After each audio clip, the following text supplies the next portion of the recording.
Shalom dan salam jumpa kembali dalam acara Renungan dan Doa. Saya berharap Bapak Ibu, Saudara-saudara dan sahabat-sahabat Renungan dan Doa berada dalam keadaan sehat, dilindungi dan diberkati selalu oleh Tuhan.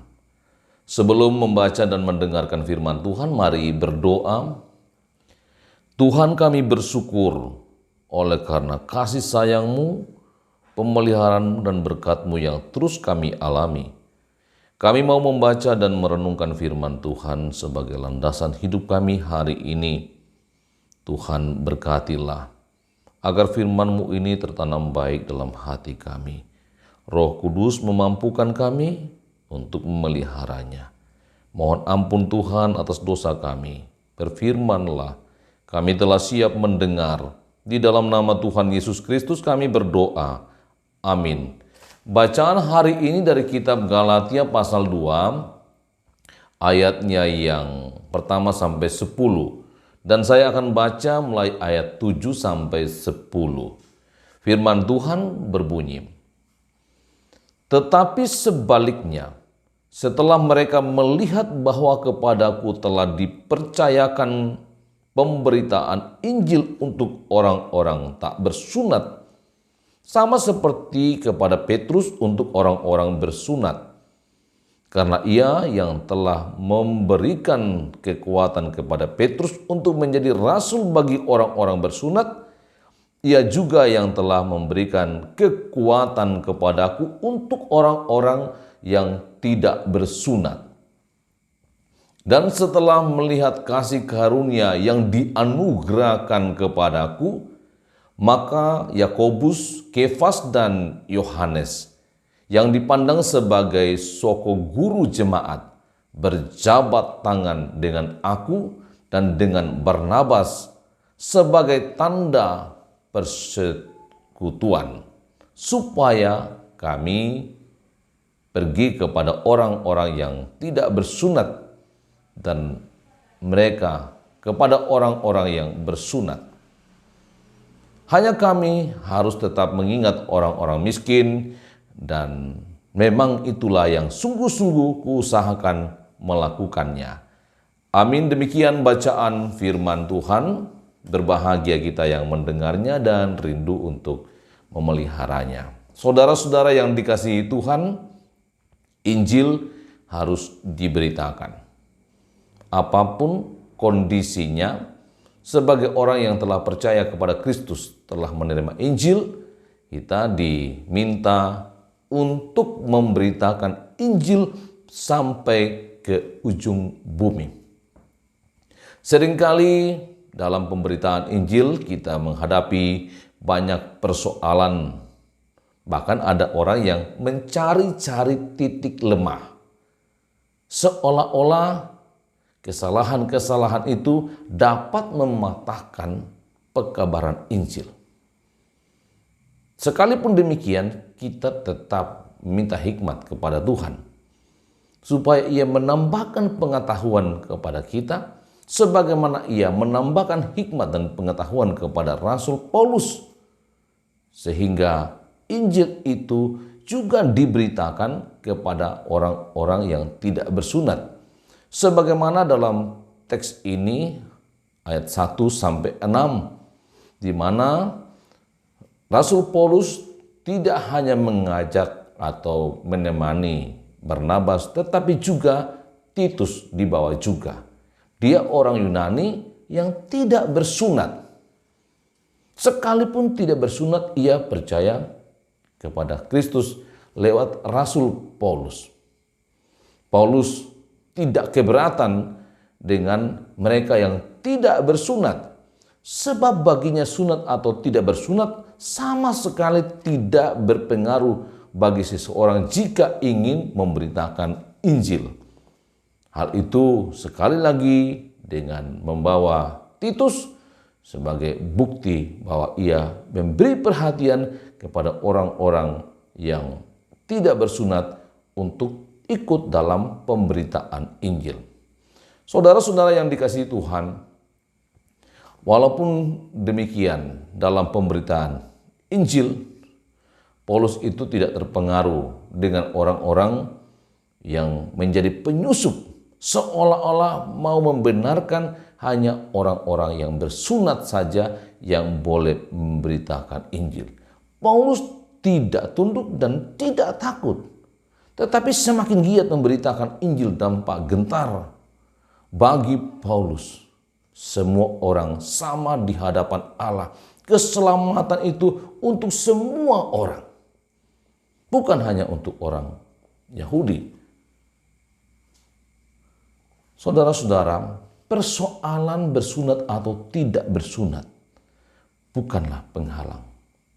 Jika kita sibuk dengan persoalan-persoalan lahiriah, maka kita tidak punya kesempatan untuk giat memberitakan Injil.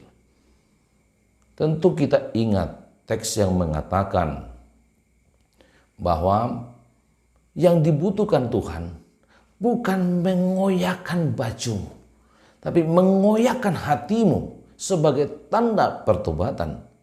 Begitu pula dengan sunat, bukan sunat lahiriah, tapi sunat batinnya, sebagai tanda orang itu siap mengikut Kristus, bertobat dan memberitakan Injil. Sebagai orang percaya kita dipanggil untuk menjadi saksi Kristus.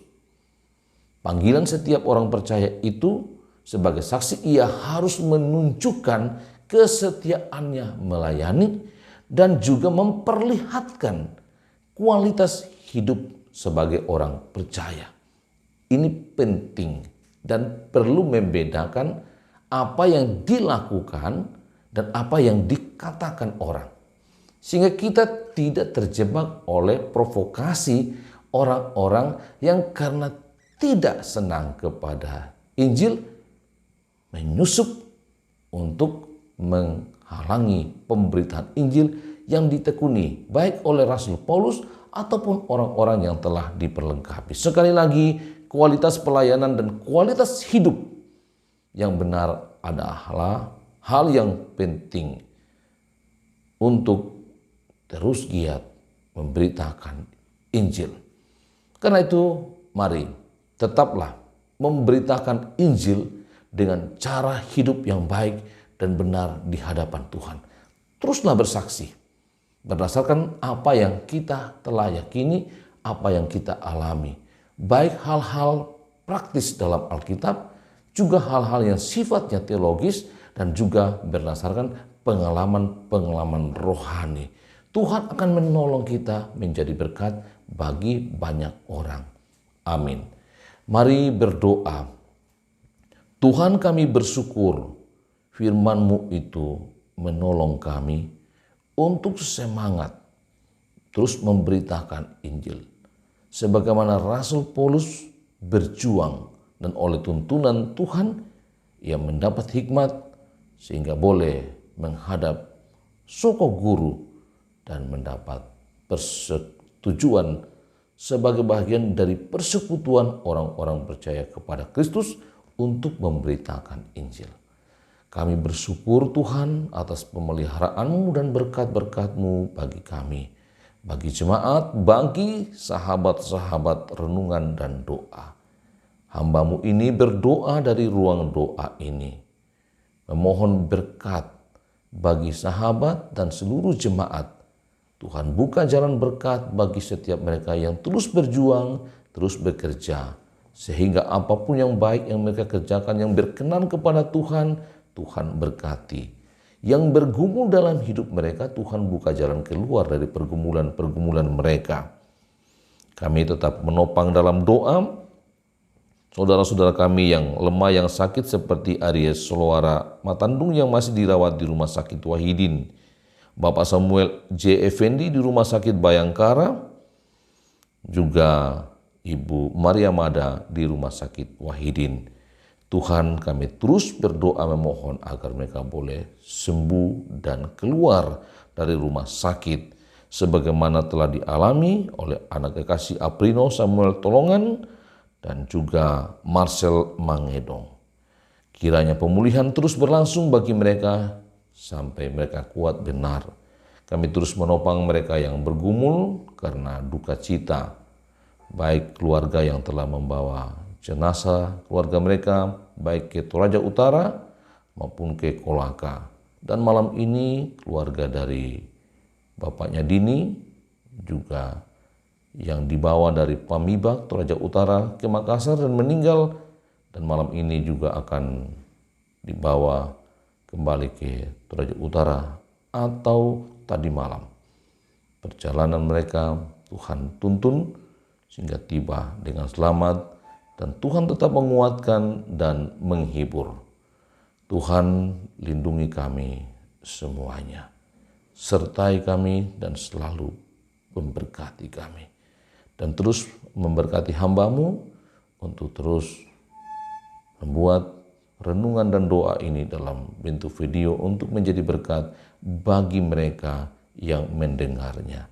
Semua yang mengikutinya diberkati Tuhan dan sukacita dari surga melingkupi. Mohon ampun Tuhan atas dosa kami. Dalam nama Tuhan Yesus Kristus kami berdoa. Amin. Demikian renungan dan doa hari ini. Tetap semangat untuk bersaksi, memberitakan Injil. Tuhan Yesus sayang kita semua.